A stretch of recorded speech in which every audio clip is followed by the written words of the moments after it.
Magandang umaga po sa ating lahat, mga kapatid. Magandang umaga rin po, Father. Araw ng Biyernes sa ika-15 linggo sa karaniwang panahon, araw ng pagdedebosyon natin kay San Pablo ng Cruz, ika-19 ng buwan. Kaya siguro nagtataka kayo bakit ang kulay ng ating liturhiya ay puti, bakit ang mga panalangin na ginamit at gagamitin ng pari sa ating presidential prayers ay patungkol kay San Pablo ng Cruz. Ito ay bilang pagbibigay sa kanya ng parangal sa ika-19 ng bawat buwan. Debosyon sa kanya upang matularan siya sa kanyang halimbawa. Sa ating mga pagbasa ngayon, narinig natin kung papaanong binibigyang diin ang katotohanan kung sino ba talaga si Jesus. Sa Ebanghelyo, nagutom ang mga kasama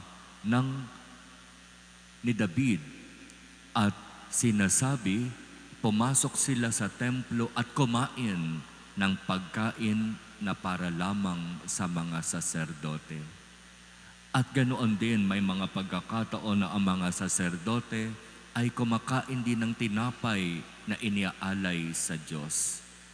Pero ano ang ibig sabihin nitong mga kwentong ito?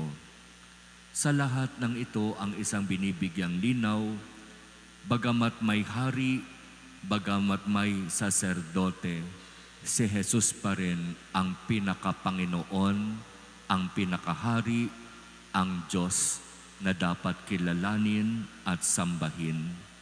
Higit pa siya sa templo, higit pa siya sa kahit sinong hari, higit pa siya kahit kaninong pari.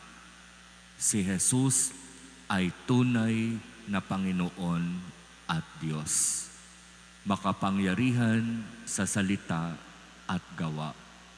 Kaya sa Kanya lamang talaga tayo mananalig, magtitiwala, susunod at maglilingkod.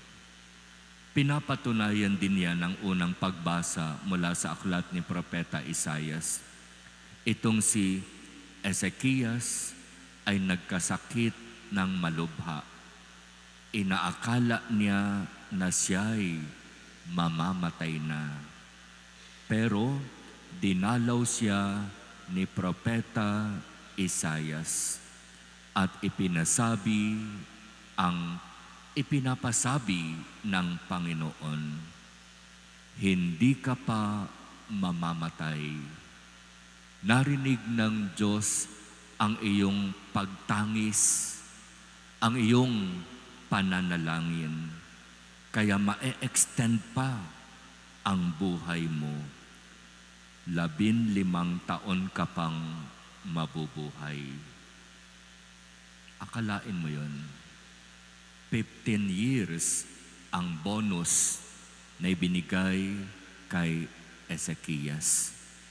Bagamat malubha ang iyong sakit, sa kapangyarihan ng Diyos, gagaling ka at mabubuhay ka pa ng 15 years. At yun yung nangyari. Gumaling si Ezekias at sigurista siya.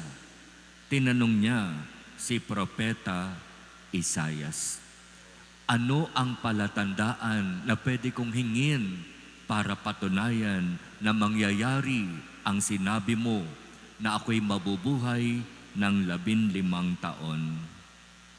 At ang sabi ni Propeta Isaias, ito ang palatandaang ibibigay sa iyo ng Panginoon para patunayang tutup din niya ang kanyang pangako.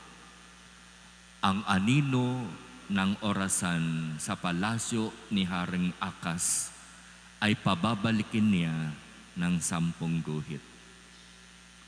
At iyon ang nangyari. Talagang ang Diyos ay makapangyarihan sa kanyang salita at gawa. Sa kanya lamang talaga tayo dapat lumapit, magtiwala, umasa, at magbigay ng ating buong sarili sa paglilingkod. Kaya mga kapatid, kung ito ang gustong bigyang diin sa ating mga pagbasa ngayon, bakit may mga pagkakataon mas nananalig tayo sa ibang kapangyarihan? Bakit 2024 na kapag merong nagkakasakit sa inyo,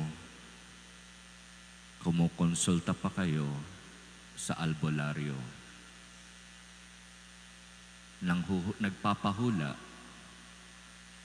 o pumupunta dun sa mga tinatawag na faith o fake healer. Iisa lang ang Diyos. Sa Kanya nagmumula ang buhay at siya rin ang may karapatang bumawi ng buhay. Kapag ginusto niya na kunin ang buhay natin o buhay ko ngayon, wala naman akong magagawa. Sa usaping kamatayan na loloobin ng Diyos, walang bata, walang matanda, walang may sakit, walang malakas. Basta't para sa Diyos, kung oras mo na talaga. Para kay Ezekias, pinakinggan ng Diyos ang kanyang dasal, ang kanyang pagtangis. Extended ka, 15 years. Pero hindi sa lahat, ganito ang kwento. Kaya sa Diyos lamang tayo magtiwala, sa Diyos lamang tayo umasa.